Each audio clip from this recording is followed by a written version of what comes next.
just in time for your weekly most comprehensive look at the world of business and economics. Welcome, this is Business Redefined and I am Julian Samboko. Tonight we are focusing on Kenya Power. 3 profit warnings in a row have sent a clear signal that all is not well at Kenya Power. Kenya's sole electricity distributing company is facing subdued electricity sales, high finance costs and an estimated 24 billion shillings in payment arrears by consumers. The company is clearly between a rock and a hard place. Earlier today I sat down with the Kenya Power's Managing Director and Chief Executive Officer Mr. Ngugi to unpack the company's financial health. We discussed the company's liabilities and the pursuit for debt restructuring plan, power purchase agreements and the possible revision of the same in light of the prevailing circumstances, and last but not least, how to bridge the company's liquidity challenges. Take a listen. Thank you so much for your time. Thank you for hosting us here. It's been about 8 months since we were all called to hurriedly come and see who was taking over the reins at Kenya Power. And just curious to know, how would you describe the last 8 months? The 8 months have been dealing with issues that do affect KPLC. Number 1 is the blackouts. Number 2 is billing our customers. And number 3 is connectivity. And fourthly, the issues of payments. You know, our business is to sell power. We're not in the business of blackouts. We are in the business of selling power to Kenyans. And there were so many blackouts, which the first thing I decided to do is really to ensure that we close on this and bring them down. Number 1, it involved stopping the frequent outages, whether planned or not. Of course, the unplanned ones, we don't have much power because sometimes systems do fail. But the planned ones, we brought them down. And you would find that at some point, the planned ones were involving very wide areas. And what we decided to do is we stop that and ensure that where there is need to put blackout so that you connect perhaps a customer, we only deal with that area. It can be daily, different places, but we decided that it cannot be done where you switch off everybody from morning to evening just to connect some people. I mean, you'll not be selling and you inconvenience those customers. So what we decided to do is actually to bring blackouts down through that method, as well as working on tree maintenance. Tree maintenance means we clear all the branches of trees that are touching our lines, together with the issue of using lifeline equipment, which we've already invested in. Where there are faults, we repair those faults as customers are enjoying our power, because that's our business, to sell power, not to put people out. Now, number 2, the issue of billing. It requires that we go into giving people correct bills. And there are so many complaints moving from wrong reading or non-reading at all. And so what I'm struggling with and what I'm dealing with right now is to tell our people we have to go read the meters. You take out your readings. We have even extended and created an app for self-readers so that they give us correct readings and we bill them. Then connectivity is another issue. We are saying you cannot have customers who are coming on board and you take 6 months or even a month to connect them. What you require is the moment somebody applies for power, by the second day you should have a quotation. And the moment he pays, you should be out there going to do connections. Talking about billing, we've just woken up to news that Kenya Power has reached out to the regulator to see if there can be an upward revision of the tariffs. Is this the correct position, and what sort of scenario are we looking at going forward? Well, tariff there's a regime of having a tariff reviewed every 3 years. And this one, we've not had tariff for the last, I think, 3 sessions of those 3 times 3 years period. And so things have been happening in the sense that we have costs going up. We've been having on board more IPPs to generate power. And so we've been having the same tariff since 2018, not increased. And in fact, even when we got it for domestic customers, it was reduced. And the live band was increased from 0 to 100. And that created the revenues we are generating are not adequate to take care of the maintenance, the costs, and also to pay the cost of sales. So that is why we are saying, I think it's a high time perhaps the regulator looks at our tariff application again, see how it can be done. But you can go forward with the tariff which the regulator can give. As you know, it's the regulator who decides whether you'll get a tariff or not, based on the fundamentals in place. Or you look backwards and say, these are the generators. Are we able to go backwards to people like Kengen and IPPs and tell them, let's renegotiate these things? Let me just stick with something you've mentioned right now, that is regarding the PPAs, and really from a cost containment optic, because we all understand these are very unprecedented times. Has Kenya Power sought to revise some of these contracts? I think there is very serious need now, not really look at the business per se, of what IPPs will make, or Kengen will make, vis-a-vis what KPLC can make.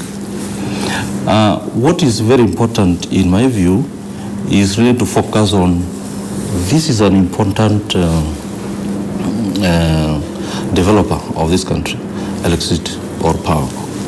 So it is important to focus on the good thing about it to the customers and the Kenyans, so that everybody looks at, takes a back step and say, wait a minute, I think what is so important now is to give people quality power, affordable power. Rather than you come in as IPPs, you look at what you're going to to make in terms of profits. Likewise for KPLC. I think it's very important that that should be the thing that everybody should be looking at. Otherwise, the way it is, you come, you want to make money in the next 20 years. KPLC is here also wanted to make money, and to make money, you pass the same to the customers. That may not hold for long. Just before we take the break, I'd like to talk a little bit about the financials of Kenya Power. And of course, for we who follow the capital markets, we are aware that a profit warning has been issued. And this comes against the backdrop of a period in which we saw a drastic decline in the net earnings of the company. How is the environment like, especially in light of the present situation? Our liquidity situation is not good. We have outstanding debts which we need to pay. We also took quite huge loans, which also have to be paid. And the much we are collecting, which of course now requires us to do certain things, demands quite a lot of us. Actually we require to do something very strategic about this matter. Because when you look at what we pay almost 67 to 70% of what we collect to the power generators. Perhaps we are left with about 30% to run our O&M and other things, and maintain our lines and so on. And that leaves us almost with a negative every month. And that needs to be curtailed very quickly. I know there are things we can do here, and the first thing we've started doing is restructuring ourselves, in the sense that we have created we've devolved our functions, and we've created positions called county business manager. A county business manager is now fully empowered to run a county, his own county, like a business, and we are calling it a profit center. That means he has to know his customers. He has to ensure that all customers are metered so that he grows his sales. And he must also manage his costs. By the end of the day, we want profit out of those countries. And that point by Ngugi takes us to a break. We're discussing the state of Kenya Power, focusing on the financial health. Don't touch that dial. We'll be right back with a lot more. Welcome back to Business Redefined. Tonight we are focusing on the state of Kenya Power, and I have Ngugi, the Managing Director and Chief Executive Officer, who is helping us understand some of the issues the company is facing and what is being done to address this. Before the break, Mr. Ngugi, we were discussing the issue of the financial health. And you raised something which I think is critically important when you talked about the liquidity position of the company. I've been covering Kenya Power for a long time, and I think when I look at the numbers, any company that has a 10 billion shillings operating profit is a solid company. The issue is the debt side, and you alluded to this. I'm just curious to know, is debt restructuring on the table for you? Yes, it is. We have a commercial debt together with government on-lent loans. And this requires that we put aside quite a substantial amount of money to settle the principal and interest. And we cannot go like that for now, because what the government also has done for us is, because we've gone to see them and asked them to come and assist us, particularly on the government on-lent loans, and requested them to give us a breathing space, which is like a moratorium, where we are able to have a breathing space for us not to repay those loans immediately, say for 1 year. For commercial loans, yes, restructuring is there. We are now talking with about 4 or 5 financiers to help us take those commercial loans and convert them to medium-term loans. I mean, those very heavy taking money loans to medium-term loans with a good moratorium, good interest rates, and also the overdraft that we're also incurring. Those two are really what is causing a big trouble for us in terms of liquidity. And I think once we address those two in terms of debt restructuring, I think we'll have some breathing space to deal with those issues that we have that require we settle obligations that we currently have. And still staying with the issue of liquidity, one of the challenges I've always observed when I look at the Kenya Power numbers is the issue around short-term financing. And I'm just curious to know, when you look at the way going forward, do you see more headroom for more long-term financing for the company? Yes, you know, once we deal with this issue of commercial loans, and in fact all loans, we are in talk with the government, particularly the Treasury, National Treasury, through our head of ministry, Minister of Energy, to find a way to deal with these debts that we currently have. Also, we have to really exercise our mandate as employees. And that requires that we go out to collect our revenues. We have a quite substantial amount that is with our customers. Within the county structure, we have revenue collectors. And within a county, what we've done, we've divided a county into sectors. Below the sectors, we've created zones. Zones are manned by, every zone is manned by about 6 or 6 to 7, let me call it that way. 6 or 7 revenue collectors, together with the debt collectors. These are resources we just picked from within. We've moved them from other divisions, and we've taken them there to ensure that they collect our revenues. And when we talk about the amounts outstanding by way of electricity receivables, I'm just curious to understand how much is out there. And why I ask this question is because there really has to be some measure of impairment provision from the Kenya Power perspective, because definitely some of it, I don't know whether I'm thinking right, but might have to be written off, that these guys will not pay at the end of the day. So how much is out there in terms of the amounts you're looking to collect? Yeah, what is in our books is currently standing at about 24 billion, and we can call about 3 or 4 billion may not be good debt. Some of it could be out of perhaps wrong billing. Part of it could be billing people who don't exist. Those errors did happen, and perhaps we may also seek government intervention when it comes to what do we do, how do we deal with this matter of Kenyans are not able to pay. We really don't want also to inconvenience people like hospitals and water and so on. But we have to move on and make sure that our lines are maintained. The nature of Kenya Power's cash outlay, of course, is that you have very capital-intensive projects. And perhaps the argument has been peddled out here that that's part of the challenge. Perhaps you should slow down on that avenue and try to optimize what already exists. Is this a view that you share? Yes, very, very, very true. Between 2016 or thereabout, and now, we spent about 196 billion shillings putting up substations and lines, and that is really capital-intensive undertaking that we took. We've slowed down. In fact, this financial year, we've said we are not going to go that route. Let's first of all optimize what we have, as you said, as you put it.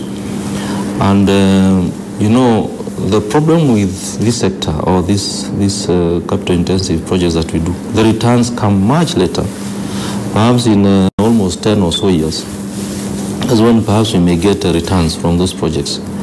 And most of what has also happened in conjunction with government is more or less social aspect to give wananchi power.